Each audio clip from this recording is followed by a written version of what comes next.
Bine ați venit la conferința de presă susținută de viceprim-ministra pentru integrare europeană, Cristina Gherasimov, și comisara europeană pentru extindere, Marta Kos. So, Marta Kos, in the third official visit to the Republic of Moldova, Miss Prime Minister, Deputy Prime Minister. So, dear Miss Commissioner, dear Marta, dear colleagues from the media, ladies and gentlemen, today we have the honor to host again at Chisinau Miss Commissioner for Enlargement, Miss Marta Kos. Her presence in Chisinau today is not a simple gesture of friendship. Friendship with our people, with our country. This is a very strong signal of support for our European path.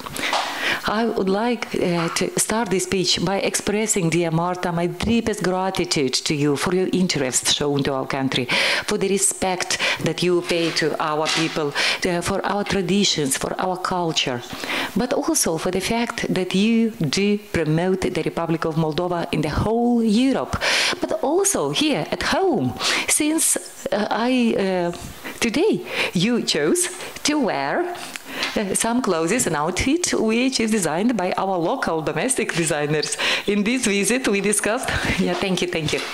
So, during this visit we discussed the outcomes obtained so far, the progress which we obtained. We also talked what stage have we reached as a country in the process of negotiations, but even more about the needs that we still have in this process of preparation of the Republic of Moldova for the accession to the European Union for the upcoming 3-4 years. This process of accession is not related only to some technical or legal reforms. First of all, and at most, this is a process of profound, deep transformation of the state, of the economy, of the society.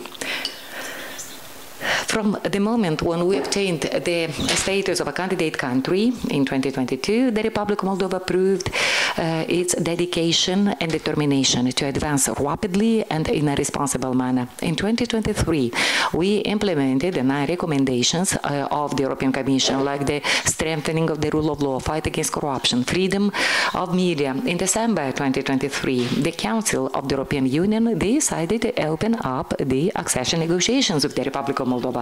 Then, in June 2024, we finalized the screening exercise, the explanatory screening, together with the European institutions, and we managed to adopt the framework negotiations, which in a way marks officially those negotiations. Then, in the past year, we launched the final stage, which is a bilateral screening, and in May this year, we passed the National Accession Program, which detailedly describes which way we're going to transpose the European legislation into the local legislation, as well as the reform agenda, which is to be supported by 1.9 billion euros, which will be invested into the economy of the Republic of Moldova in the upcoming 3 years. In July this year, we had the honor to host the first summit, European Union Republic of Moldova, another very historical moment, which once again confirmed and reinforced the achievements of Moldova. See, just in three years, Moldova managed to pass the whole way from an associated country to a candidate country, now in the middle of the process of negotiations. Today, with Ms. Commissioner, we also discussed the upcoming stages of our negotiation. Of course, the main focus should be placed on the reform of justice, strengthening of the state institutions, modernization of the public administration, as well as the strengthening of the market economy. The famous Copenhagen criteria, which are the very foundation, very basis of the European Union. But in parallel, we need to accelerate the practical, gradual integration, which already brings a lot of benefits to our citizens. Since October this year, the euro payments will be much faster and much safer because we as a country will join the SEPA area. Since January 2026, we will be able to talk in roaming and to use the internet like home. Even being in Europe, you'll be able to talk like home. And all this is thanks to the accelerated integration. See, Europe becomes a reality to our citizens on a daily basis. Today already we have Europe here. And the European Union today is the main partner of the Republic of Moldova. Financial assistance, technical expertise, a lot of political support, those have no precedent, while our main responsibility is to continue the reforms and to prove that the Republic of Moldova is truly prepared for the moment of accession. Europe is supporting us. Nevertheless, the transformation of the country lays on us. On behalf of the government of the Republic of Moldova, dear Marta, I'd like to thank you so much once again for your personal commitment, for your personal involvement into our country, into our future. Thank you for bringing us to the European Union. Republic of Moldova stays firmly committed to the European path with one single strategic destination, which is the full-fledged membership in the European Union. Thank you.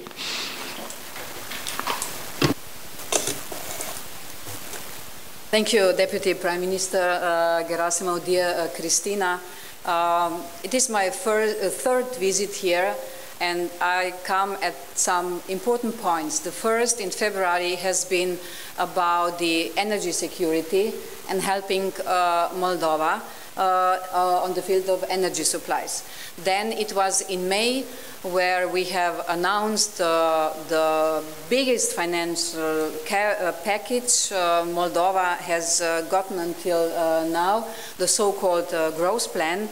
And today I am here to launch a call for expressions of interest for investments in Moldova. Thank you also, Cristina, for describing your European way in the past. This shows that Moldova is delivering, that your citizens are aware of this, and of course that the only way to go on the European path is to follow the, you have called this a transformation system, which is. And for me, you know, it is important also that we stress all the time what we will do with this growth plan. You said 1.9 billion euro or 38 billion Moldovan lei. There are main, if I say main topics or subject how we will use this money. One part is building up the infrastructure. When I was visiting Gagauzia and some other parts in the north of Moldova and talking to the mayors, one of the most pressing issues from their side is infrastructure. Roads, railway, sewage, water supply. So this will be one big part. So you need an infrastructure which will help this. The second very important part of why do we do the growth plan is making your economy stronger. Many reasons. First, it is fulfilling the Copenhagen criteria you were also mentioning, that your economy will be stable and prepared for entering the EU. The other part is, with this money, we will support small and medium-sized enterprises, helping your companies getting stronger. And this is then connected to the third part of this growth plan, which is social cohesion. Namely, if the companies, Moldovan companies, will run well, the more working spaces will be open, the salaries and the pensions will be able to go up. So this is just a short description how huge and important this package is. And we will today collect first time the business ideas and also investment projects. Namely, experiences from all the candidates countries show that the stronger your economy is, the more investments you can get also from abroad. And we will collect the ideas from the European and also Moldovan companies, and if those ideas will meet the requirements, the European Commission will work with those investors to turn these ideas into reality through grants, cheap loans, and also advice. And we are seeing a lot of interest in investments in future EU member states, and this is I have to say, the result of your work. You have done in the last 3 years on the field of reforms more than in the past 30 years. So 10 times quicker. And the structural reforms linked to the growth plan and preparations for EU membership are progressively rapidly. In the coming weeks, Moldova will complete the preparatory processes for negotiations, and this was done in record speed. And if we keep this pace, finalizing negotiation from the technical point of view at the end of 28, of course, it is possible, and we fully support you in this ambition. And for this, of course, we need a parliament, we'll need a government who will be able to deliver this also in the future. It will be a lot of work, you know, Cristina, coordinating work on your side, but the reforms needed for the EU membership are crucial for your economic success. And they are already improving the business climate, and they will benefit all the people of Moldova. At the same time, as you have been mentioning, we are integrating Moldova in more and more parts of the EU single markets. It is about SEPA. We are very happy about this. It is about free roaming. You will be a part of this home roaming, or as we say, there will be no difference anymore if you call, let's say, from Brussels to Moldova or Moldova to Brussels. You will pay the same.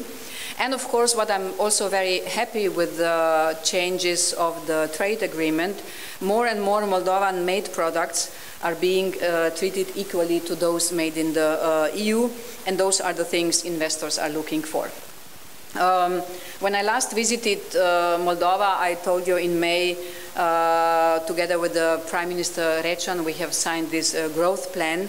And now it is the reality. We have already disbursed a bit less than 300 million money, and as I have said, this will be used a lot for infrastructure, for the companies, and of course also for the well-being of the people, not just in Chisinau. This is what I would like to stress all around Moldova. But of course, it is not just we give the money. All EU funds are linked to very stringent transparency requirements, so we will closely monitor and audit how this money is spent. We owe this to the European taxpayers, and we all together, when I say we, together with you, your government, Cristina, we owe this also to the citizens of Moldova. So every Moldovan citizen will have access to that information. You will be able to see where EU funds are leading to new roads, better hospital or cleaner water, and so on. And this transparency is, in my opinion, the best way to strengthen trust in institutions and show to international investors that Moldova is a good and a stable place to do business.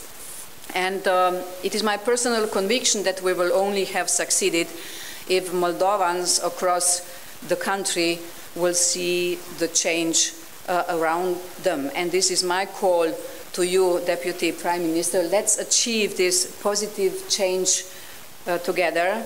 And I also have a call for all the citizens of Moldova. You have a huge responsibility at the elections at the end of September, because the future of your country is completely in your hands. Thank you. Mulțumim și noi. În continuare vom lua câteva întrebări. Thank you so much. Now a couple of questions. Cristina Popșoi, Europa Liberă, Free Europe. Commissioner Kos, so today the President of the European Council, Antonio Costa, said that Moldova will start the pre-negotiations, the pre-accession procedure after the elections. Can you please explain us what this means? Is negotiations or something else? Thank you. I'm in Moldova, in Chisinau, since I think 8 o'clock last night, so I didn't follow the statement of Antonio Costa, so I cannot comment on this. But what I can say to the accession process is that Moldova has fulfilled all the criteria and done the homework to open the cluster 1 as soon as conditions will be met. When I speak, has done all the homework from the technical point of view, which is in my responsibility. But of course, we also need the political support of the member states, and we are working on this, and perhaps the President of the Council was looking into this direction. So it is a merit-based principle what we follow in the accession process, and the opinion of the European Commission is that Moldova has done everything to be able to open the cluster 1, and later on all the clusters this year. Mulțumim, urmează Anabel Brocus de la German Public Media Radio. Hi, yeah, Anna Brocus, German Public Radio, Deutschlandfunk. I have a question for both of you, Commissioner Kos and Deputy Prime Minister Gherasimov. Commissioner Kos, you spoke about trust in the institutions in Moldova as a stable democratic country. At the same time, we see an increase of Russian propaganda in the context of the upcoming elections, and we also see that Russia is constantly, improving their toolbox. So I was wondering, what is, in your opinion, a good democratic answer to these Russian propaganda and interference in the election? Thank you.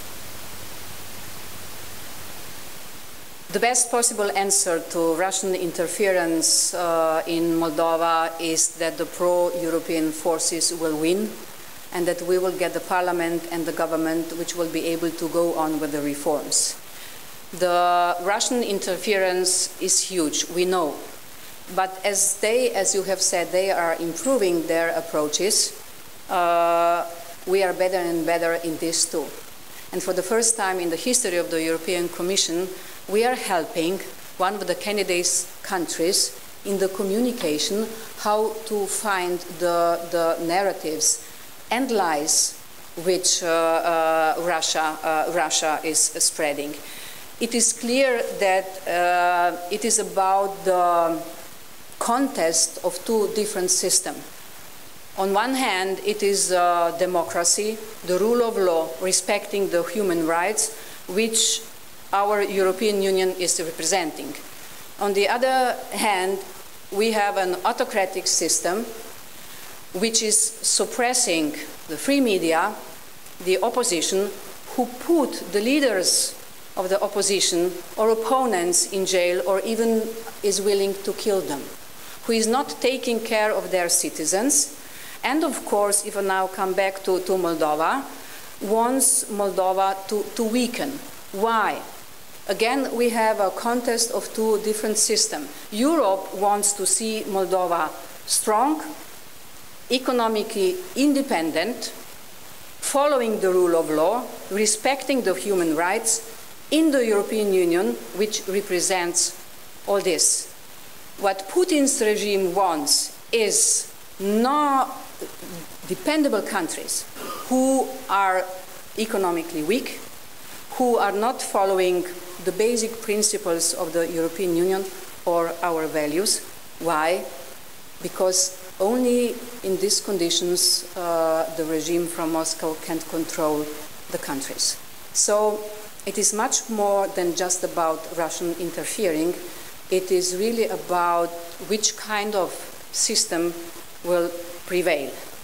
And the European Union has proven in the past so many times that going the European way, which is a way of peace, freedom, prosperity, and security, is the best way, especially if I mention security. And I apologize for a bit longer answer, but when I say about the security, why is it so important that Moldova will become a member of the EU? Because the European Union is a peace project. It has never been the war on the territory of the European Union. It has been a war in Europe, also in my country, when we decided to be independent. And this is what we want also for Moldova, to be a part of the community where never ever again there will be a war or a conflict. Cel mai bun răspuns la intervenție.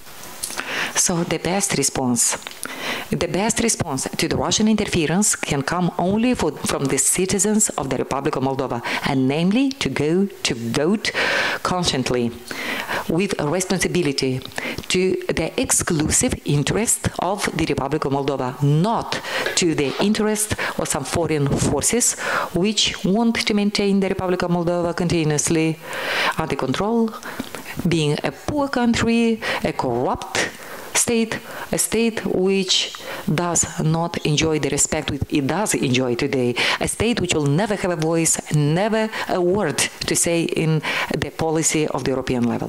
Thank you. Next question, Diana Amros, Pro TV Chisinau. Good day. In this process of accession of the Republic of Moldova to the European Union, I know, so everyone spoke that we'll go in one package of Ukraine. Now there is another scenario to split up. So what is the real situation? If I speak in the name of the European Commission, the real situation is that both countries, Moldova and Ukraine, have fulfilled all the criteria to open the Cluster 1. And we are working on this, as I have said before, to get also the approval of the member states. Once the Cluster 1 will be open, we will have to open, and we will be ready from the technical point of view for all the other clusters. And then we will see the development of the reforms in each country, because the process is merit-based, and we will stick to this. O invit acum pe Mary Ilushina de la The Washington Post. Hello, thank you so much. We spoke of narratives, and we often, we know that EU put a lot of resources in Moldova, there are roads and hospitals built with the EU money, but we also hear a lot of narratives about Russian gas, energy blackmail. How can EU tailor its soft power approach to engage with Moldova, and how do you specifically engage with Moldovan society, especially in regions that vote primarily pro-Russian, to kind of bridge those pressure points? Thank you. Thank you, and you have mentioned the energy supply. When I was here in February, we decided to help Moldova in the energy blackmailing system coming from Russia. So we provided at that time about 250 million euro that we will be able in the next 2 years come to the independent energy system of Moldova, so that the people and citizens of Moldova will always have enough energy and will not be exposed to the further blackmailings. This is one part of doing good for the citizens. You were asking about the soft power, what we can use. And I think that the soft power is actually also explaining better what are the benefits of the enlargement process for the people of Moldova, at the same time to explain to the citizens in the member states why is it important that we integrate Moldova. The soft power I also see in my interaction with the civil society representatives, in my interactions with the mayors. When I was visiting them in May, I promised them to invite them to Brussels. And 2 weeks back, we have had close to 30 mayors from different areas of Moldova coming to Brussels to more understand. Sometimes people say, yeah, but you invited the mayors where they voted for more than 90% for pro-Russian last year at the referendum. This is, even better for us to talk to them, to ask them why. Why is it so good? I think that without including the citizens, the enlargement process cannot be successful. So it is civil society organization, and that's why I will meet tomorrow also the two eminent representatives of the Moldavian and Russian Orthodox Church to talk to them. I know that they are the most trustworthy institution, the church in Moldova. It is one of the most important, if I may say so, civil society organization. So for me, it is important to understand their point of view. And of course, you know, going out of Chisinau is also very, very important. And I have done this always and will do this time too, especially tomorrow when I will be visiting the monastery of Santa Marta and Maria, and Marta especially because I'm Marta, so it means a lot to me. I would also like to take this opportunity to thank the European Union for all the efforts that are put to support building the resilience of the Moldovan institutions, of the Moldovan society, because for us European integration is a nationwide project, and it's extremely important to continue building the soft power of the European Union, either via meetings here in Moldova with the different stakeholders, be it the mayors, be it the civil society or the church, but also to expose our Moldovans to European institutions, to European practices, so that we become better prepared in the next years to come. Mulțumim, conferința de presă se încheie. Thank you. The press conference is over. Once again, thank you everyone for participation. Have a great day.